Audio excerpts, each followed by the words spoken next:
Okay, so they go through wherever they go through. So they end up separating. Boom. So we had so Sucker Free is still here. So it's just me and Lil Ron left now. Okay. So we dropped the paper route, you know what I'm saying? We had David Banner, 3-6 Mafia, Young Bloods, all these niggas on there. So boom, through Selecto hit. So it do some numbers or whatever. Okay. So that was my exit to leave. That was your exit. Yeah, so I'm freelancing now. Me and the Grit Boys, you know what I'm saying? You know, they from the hood, so we fucking around, recording at the Gridiron with Hawk. Okay. And so I meet up with Paul, with P Dub. You know? Okay, so how did you meet Hawk? Like, I know y'all in the same area. Yeah, I met Hawk because, you know, remember Hawk was on the HSE album. He was on 2 songs. You know what I'm saying? So he fucked with us first. Yeah.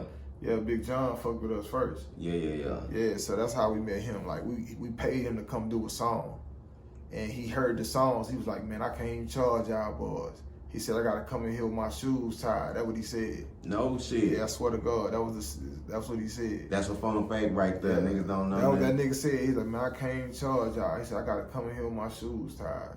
No shit. That's what he said. Okay, so boom, that was your exit through Selecto. That you looked at it as like an exit. Yeah, after we did the paper route, it was just a 1 album thing. So, okay. And after we did that, man, I ain't want to be part of. One day we was in Memphis, and I looked up, right? Okay. And nobody at Sucker Free was. I was the last original nigga. I was just gonna. I just gonna say, was that the case? Yeah, like you was the last. We was in Memphis, and I was in a record store, and it was niggas standing around. The album had just came out, and it was like I was the last original nigga from the squad, from the gang. I was the only one left. And after that, I came home. I was staying out there in Graywood. And I came home, I told her, I said, man, I'm gonna go on here and chill. And I chilled for about a few months. And I started, who you told that to? Home. Okay. Yeah, I told him I was gonna chill. Okay. And then a few months later, we started doing the slow line banging mixtapes, you know what I'm saying? The Grit Boy mixtapes, you know, all that type shit. And that's when the mixtape game picked up again in the city. Okay. Yeah. So was this during the time of Southwest Wholesale? I'm sorry. That shit was kind of. It was almost kind of like the end of that. Yeah. It was kind of like toward the end. So we doing like the slow line banging mixtapes. We doing a live from the Gridirons, me and Paul and them. We dropped the 713 mixtape. You know what I'm saying? So that's when niggas is trying to figure it out. Okay, so let me ask you this. Basically, at this time, you doing something with a whole nother label. Really? Because you're not really... No labels, nah. This was no labels involved. It was just all partners and shit. Just a big crew. We just, you know what I'm saying, crewed up. Like the Gridiron, that was Hawk in them studio, Game Face. Yeah.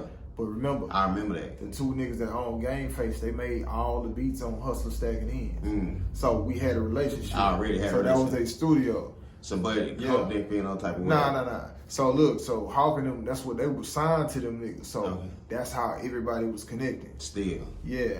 Okay, so see how that shit everybody just ended up. Yeah. So let me ask you this: so since everybody you kind of already had a relationship with certain people, you didn't really have to do no super adjustment to a whole new situation. Nah. Okay, so explain like how that went. Like what was different dealing with them that was not going on when you was over here on this side? What was, because so to speak, you kind of saying like you was free. Yeah, I was free. Yeah. So like, what was like you free from? Man, like, at this time, shit, all the business is mine. Like, you know, whatever I want to do is what I want to do. That's what I'm gonna do. You know what I'm saying? Like, so I'm paying for everything myself at this point, paying for beats or whatever. You know what I'm saying? I'm doing everything myself. So if I fuck up, it's on me. It's on you. Yeah. At first, I can dig that. You know what I'm saying? Because if a nigga got your fate in his hands, he got his own. Yeah. And he got to drop one. Which he gonna drop? He gonna Yeah. Yeah, you feel what I'm saying? I ain't gonna lie. Yeah. So you made a move. Yeah, I made a move. Okay, so boom. Let's go. For the people who don't know, what was the project that came out once you made your move and started doing your stuff on your own? Me, Power Wild, Grit Boy, LaRon, Big Shaft. So we dropped 713 compilation. Okay. Had like Bun, Killer Mike, Bubba Sparks. It had like all kind of niggas. Like how you get in contact with some of those people? Because some of those people not from our city. They was and they kind of had a name during those times. So you like Killer Mike? How we got cool with Killer Mike? He just a screwhead, man. And one time, me and Lil Ron was in the A. You know what I'm saying? And we went to Equipment Studio because Hump was fucking with Rocco. Okay. And we met that nigga Killer. Killer just gave us a song called Wood Wheel, man. And we did that bitch at Equipment. And that nigga he just stayed down, but he was up on his H-Time shit. He was up on his H-Time shit, Killer. Yeah. And he know everybody from Houston. You know what I'm saying? Them Atlanta niggas that screw shit deep. So basically, it was like, I ain't gonna say an honor, but he was dying to do it. You know what I'm saying? Killer a real one, man. He a real one, bro. He a real one. Okay, so boom, you put the project out. You got people on the project that's hot from other cities. Yeah. What was the feeling like then when the project was done and it's out and it's in rotation? What was the feeling? So now we doing that shit. And you know, we was like, remember we was young, so all of the music we was coming out with was new.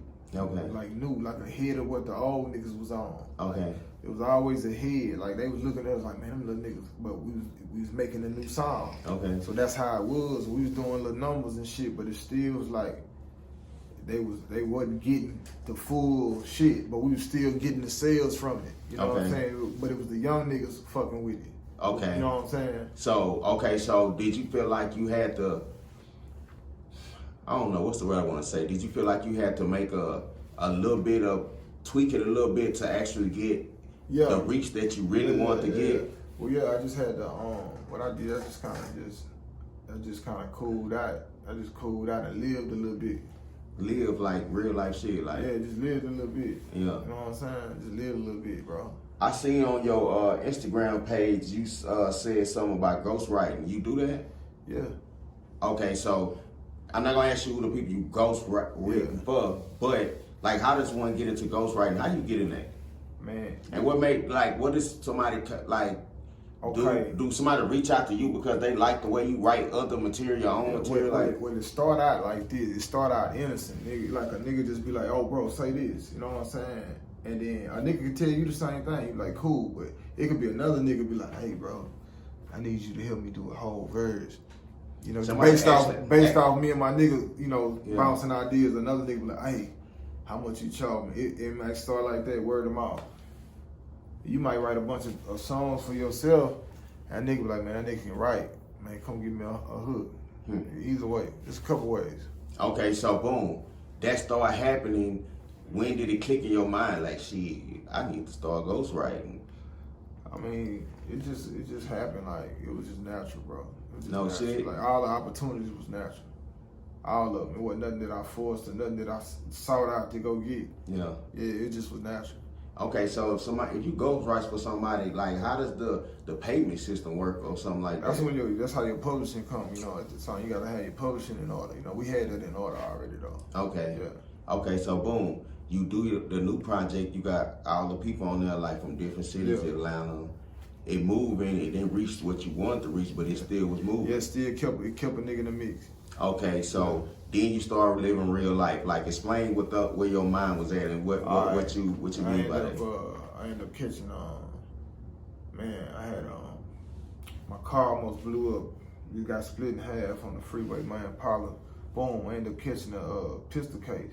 Damn, what you mean got split in half? Yeah, I had got a bad wreck. So then like a couple weeks later, I ended up catching the pistol case or whatever.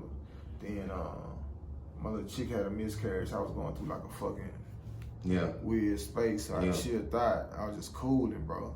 Yeah. It's cooling. And then what happened was that nigga Paul Wild, he was the DJ at T-Time. That nigga started coming to the town. I remember that. Look, I stayed around the corner in these town highs and he'll pull up and make me go to the club. And that's when I started coming back out. And that was that tweak you just said. I ain't gonna lie, sometimes you need that though. That was that tweak you just said. Yeah, you need that. That's what happened, bro. Yo, shit. So boom, you start going back to the club. Like, explain to me, like, what was the exact moment from that time that you say, you know what, it's time for me to get back in this shit? How long was it when you was just living your life at that time? How long was all this going on? Maybe a year or so? About a year. About a year. And now you in the club with him. Yeah. And the light bulb go off. Yeah, cause Shasta had a studio at his house, so that's what I started going back outside. Shasta had a studio at his house. Shasta was just in there playing, you know what I'm saying, recording shit. So that's how it happened. Okay, so boom, did you start recording when you came back? Did you start recording with him, with Shasta?